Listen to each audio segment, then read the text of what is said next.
Here we are back for round 3. We are on the play.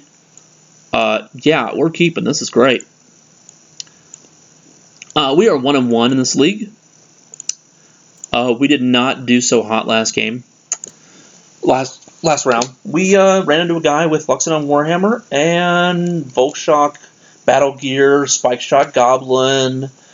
Yeah, he had a good range of commons and uncommons. I did not see any rares, but I saw like Mythic Uncommon in like the Warhammer, the greatest common in the set, in Spike Shot Goblin. So like he had everything he needed. His deck was really good.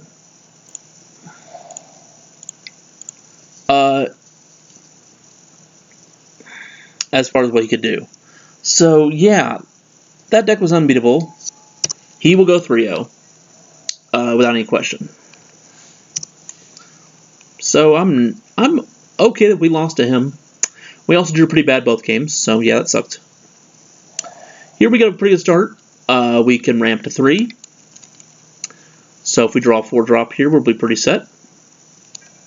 Our opponent is playing a Ornithopter. I don't know why. He has a feeling that thing's going to be really good in his deck. It's actually just downright terrible.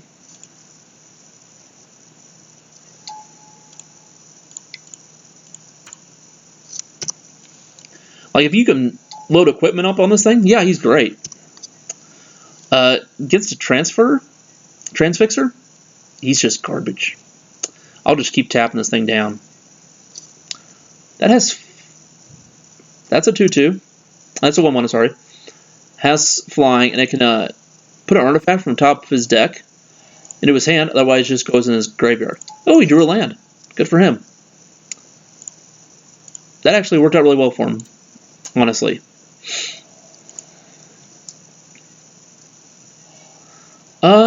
Okay. So we can attack here. Attack for 2.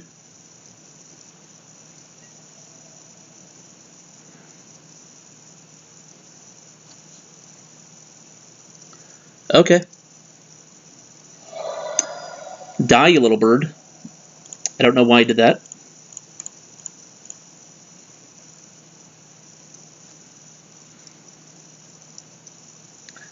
So the options to leave open white mana for the Transfixer or play Sphere. I just say play Sphere.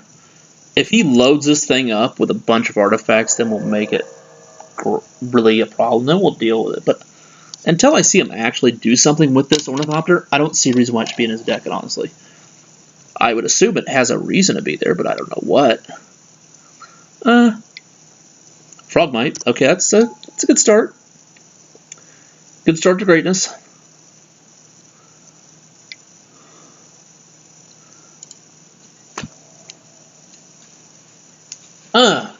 Well, that's a good card. No. Well, whenever I need to actually block or attack, I will guarantee to do so. Cool. Glad we had that figured out. I can also just now transfer that into some creature. So, that was not a good card for you, but that's fine. Here's the Grunts swinging. He's not going to block, I would think. Because it gains first strike till end of turn whenever I sack an artifact to it. So, he's not blocking. He's going to take an R2. We can slam Megatog now.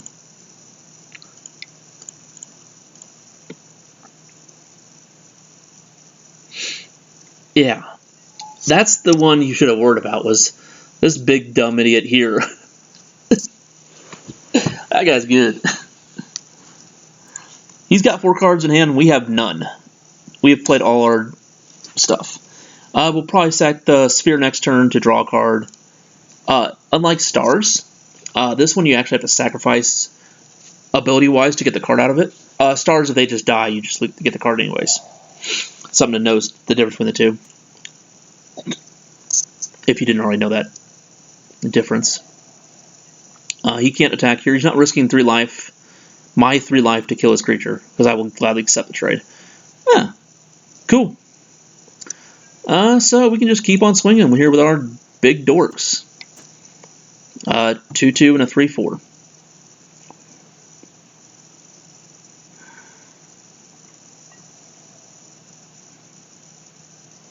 Cool. Ornithopter's dead.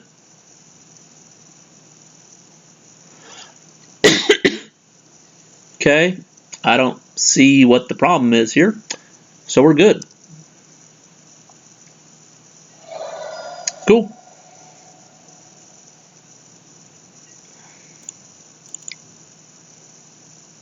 There's not a black wrath in this set, unless it's like an infest that I don't know about. -2/-2 to all creatures, or something along those lines. There is a white like Wrath of God, Solar Tide, but yeah, he can't play that. So what do we got here? Okay, a 5/3 trampling golem that you can't activate, so just a 5/3. That's the nice thing about this set. If you get unplayable cards, or you just get unlucky in the draft, you can just play these vanilla 5/3s and they'll be fine. Like the downside is I can just, tap it down. Then like turn all my dudes sideways.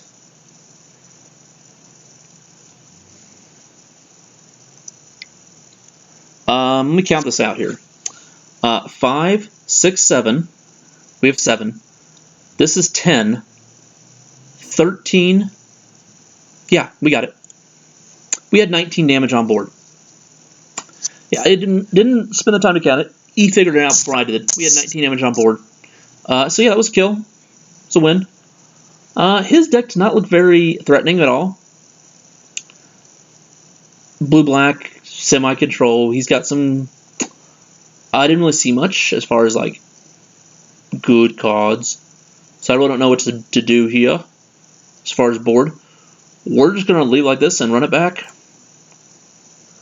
If he gives me a reason to do something in Game 3, then I will. But so far, I don't see anything. Like, the only thing I would think about even doing maybe would board in this Rust Golem just to deal with artifacts that fly. But I don't see a reason to do that. Here we have another 6-mana hand. Goodbye. We'll keep. We will bottom. We need things to do that are a lot cheaper than that.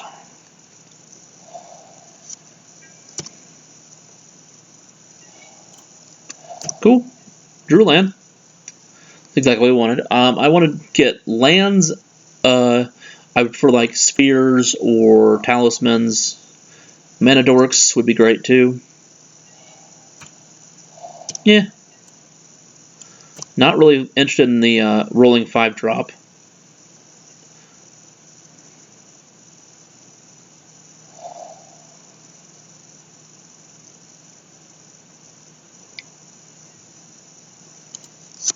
At the beginning of each player's upkeep, that player puts a flood counter on a non-island he or she controls.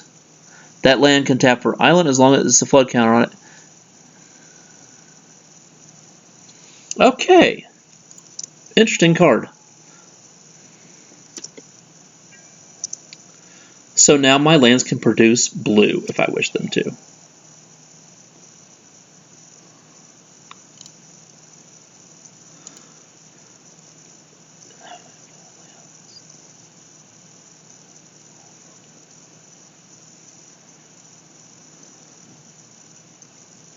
Okay, so yeah, that seems like a weird card. It doesn't kill your lands, per se, it just turns your lands into islands.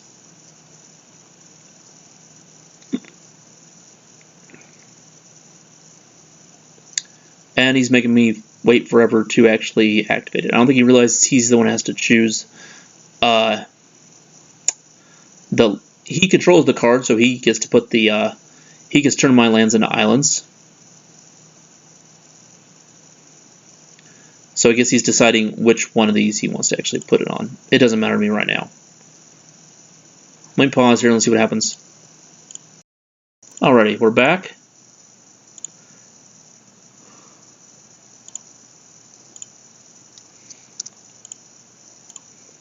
So I just triggered my mountain. Yeah, he has a flood counter on it. I'm just going to play a mana and pass. This land can produce now blue. I don't care which color it produces. I do want to keep my double white open to play the Sky Patrol. Hence the reason why I put it on the mountain. Yeah, this is kind of a weird mana fixing card. I don't personally like it. But if you need mana fixing that bad, you can play this rare.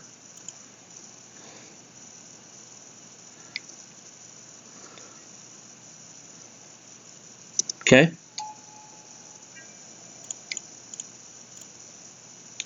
Play my trap.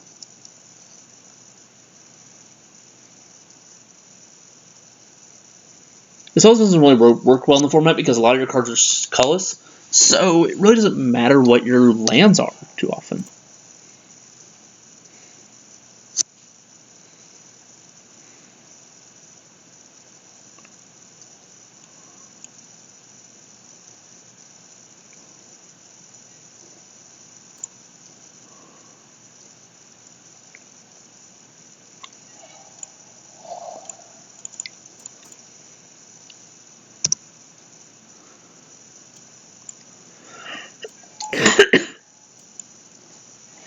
Yeah, so we're just gonna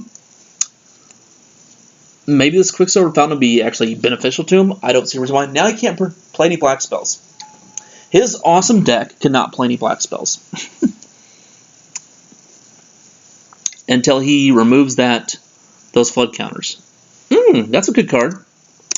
Allows me to draw cards if I do damage to him. Allowed him also play a free Frogmite. Okay. You want to swing for 3? Nope, I didn't think so.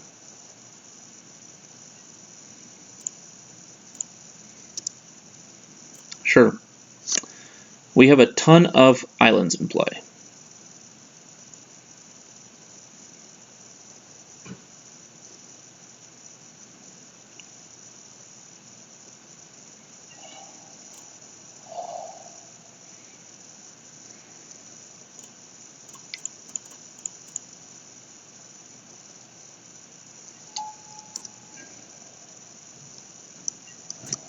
Well, I hope you can play your spells, because I can play mine. And there's no reason for me to attack right now, because I'm just going to ramp up to Bosch and just mow you down with him. Okay. You have another island.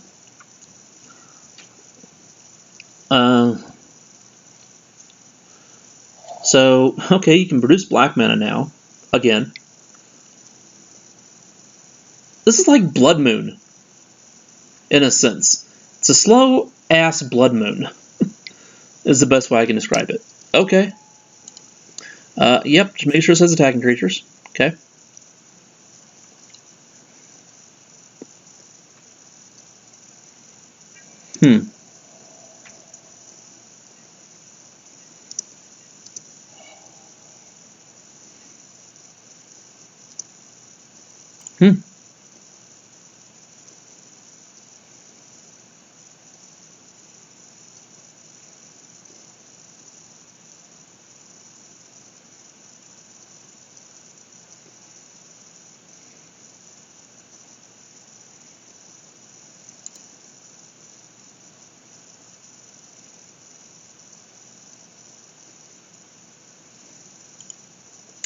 So right now we have 2 non-islands in play.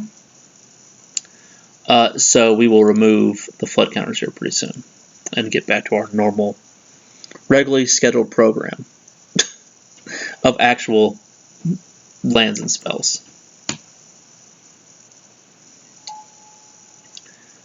I don't really know what he wants to do here as far as these guys go.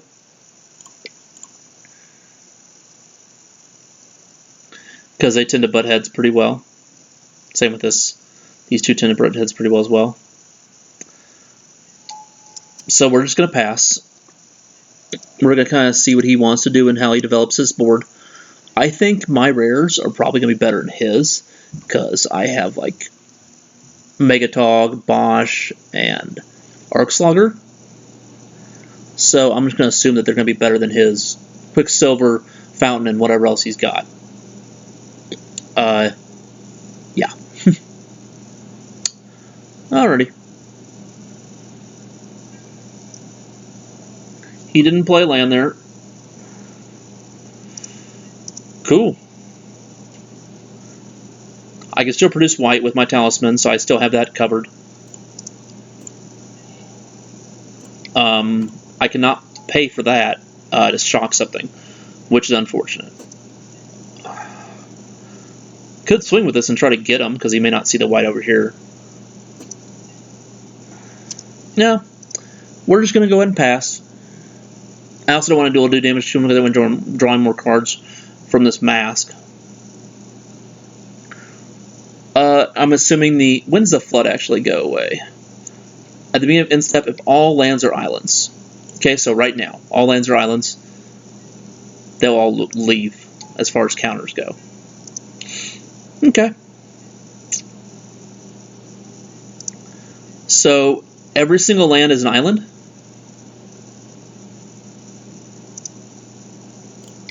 Now we'll go ahead and tap down his creature. We will go ahead and shoot off his 2/2 here. Alrighty, now we can get back to business.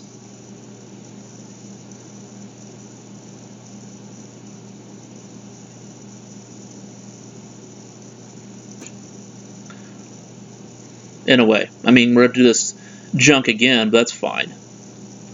Hello, Arc Slugger. Or Slugger. Sure. Let's go ahead and bash for 5.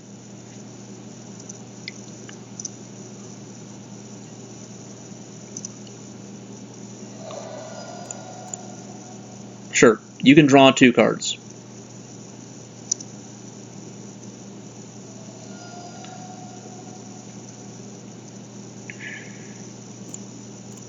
We'll play Slugger.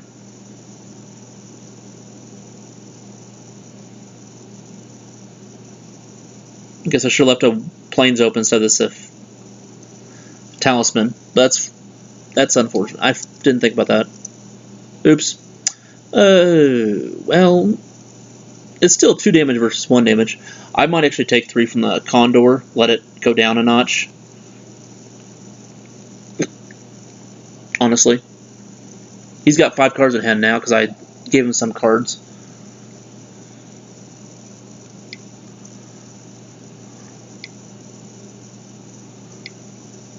That's not that bad.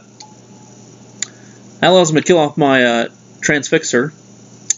Oh, Mirror Enforcer. Hello, beautiful.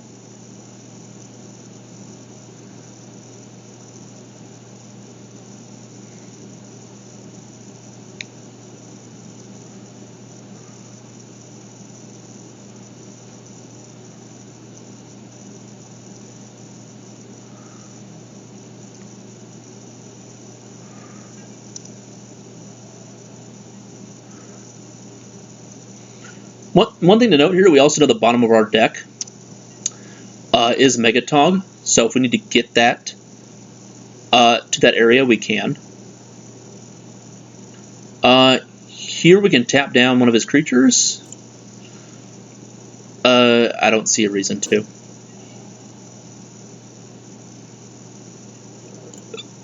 Okay, Plains, please.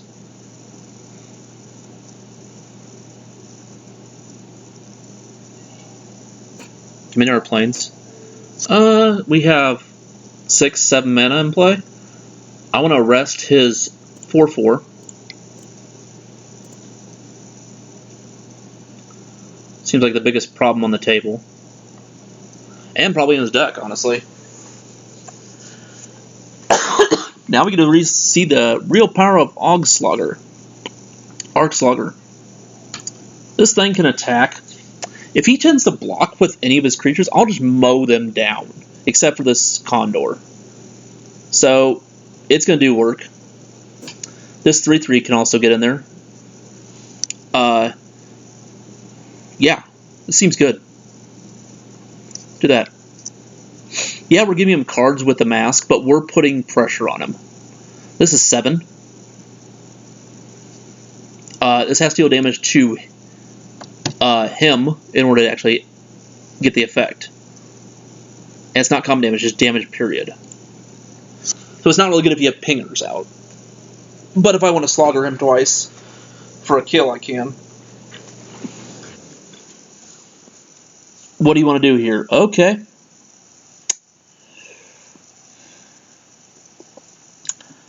You don't say. Is that one a turn? Yep. So you're gonna put it on transfixer? Okay. Wow, we got some plays, gentlemen.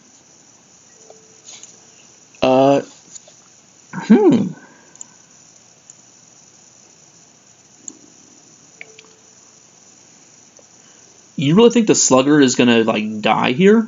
You're nuts.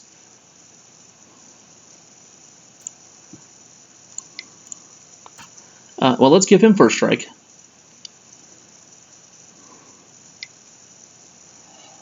Okay. I knew that was coming.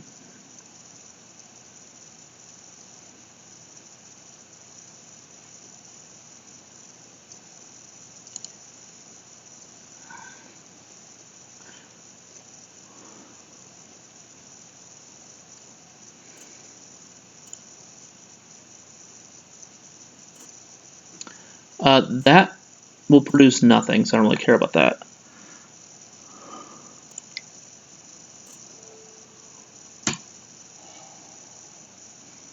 So what did we lose? We lost just the longbow. Nothing else, honestly. Like a bunch of lands, the arrest, and the longbow. I'm cool with that. There goes his draws scorpion. Cool. Awesome. Like, this plan worked out really well for us. We got 2 of his creatures off the board. We lost nothing. We lost our card that isn't really doing much anyways. Cool. My opponent took no damage. We lost 1, 2, 3, 4, 5, essentially 6, 7 lands, and 3 actual cards. A longbow, a grunt we don't need on the board, and then an arrest. To killing 3 creatures. So, yeah, that was a good trade. I'm okay with that. Pass turn. That was a good turn. That was worth it. We don't want to slog anything else, though, unless we really need to, because we're at 5 cards left in our deck if we do. So we used our slogger, but we got a really good, like, 3-for-1 out of that deal. That seems great. We also still have a game 3 if we need it. Our opponent has to get to game 3. That's how I like to look at it. If we're the ones being the... we won game 1, which we did. I think. No, I think we... Yeah, we won game 1. Ooh, okay. He wants to sacrifice 2 creatures, and we're going to sacrifice 2 as well. He loses his 2 big guys. I'm going to lose that and that. We'll keep the slugger. Okay. So a 3-for-2 on that deal. Plains. I would have attacked first before I cast Barter in Blood. Just going to throw it out there. That's what I would have done if I was the opponent. But I'm not the brightest person in the world, but I think I would have attacked first there. Okay, draw your card. Take 4.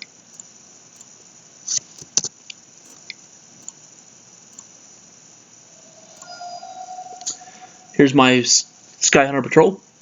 I'm keeping my red as long as possible in case I have to slogger someone. There are counter spells in this set.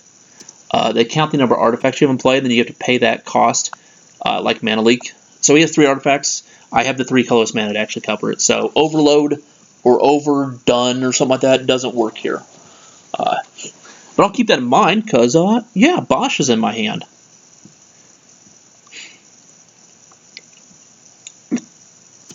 Okay. I'm also comfortable you taking 3. Me taking 3, you drawing a card, and you didn't take 4. That seems like a good trade, actually, when I have the lead in this game. So this Containment Bonds is just utter garbage. Never play that card, please. Cool. Alrighty, we have our sphere. We're going to bash for 6. We're going to gladly take 3 and not care. Yeah, don't ever play this card unless you're really aggressive and you think you can get ahead on your opponent really fast.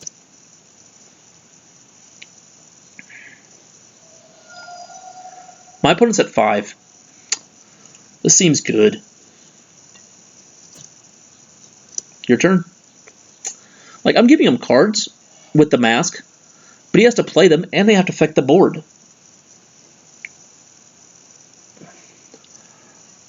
And it's making him also, this Quicksilver Fountain, it's making it harder and harder for him to cast actual spells that matter. So this is a weird game, but I'm liking it. It's kind of funny. Blood Moon over here is making this difficult. I'm going to see if I can draw an artifact. Nope.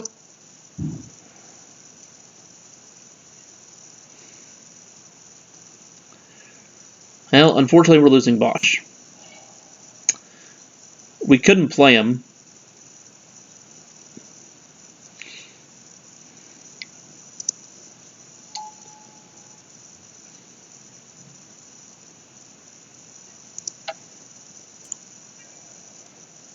But oh well. Full shot gauntlets for the win.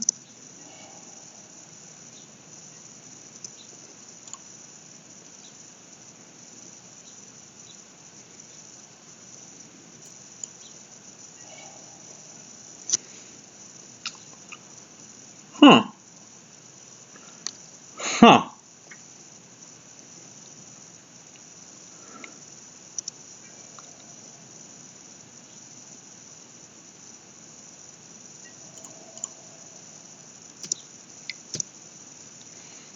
Okay.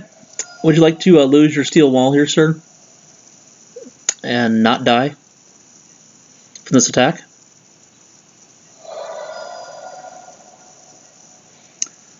Good for you.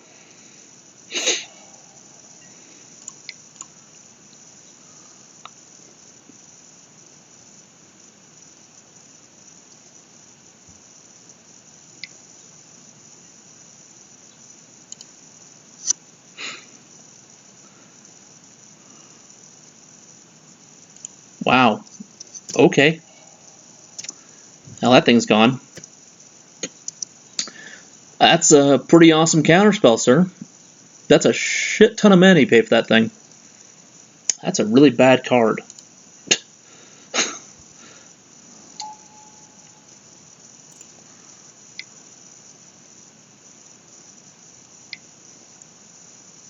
Ooh, wow, okay.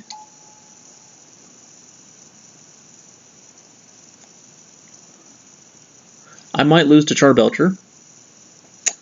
And we might be going to game 3 here. I don't know if my opponent has any mountains left in his deck, but we're going to find out right now. I can take 13. Oh, you drew a swamp. I take 0. Nice job. This card's good. Alrighty. So we went 2-1. We got to see Goblin Charbelcher in action. It did nothing. We did get 80 tickets for our 80 tickets. 80 player points. We paid 120 into this, so we lost like 4 tickets. We probably won't get that back from the actual tournament. But that's okay. We want to have a little fun here. I love playing old formats, drafting. And I don't mind losing a little bit of value to try those out, and they're enjoyable. So, yeah, 2-1. Megatog is great. Arcslogger is amazing. Bosch is really amazing. If you want to play this set more at home or online, my recommendation, start red and never look back. It's the best color in the set by far. Only way to reason to go blue is to play Somber Hover Guards and Thoughtcast. Green is good for pro artifacts. White has some good metal flyers. And then black is just, yeah, that's black. Not really that good. I'd probably say the best color by far, wide margin, is red, and then right behind it's white, and then blue. But you guys all good night. Thank you.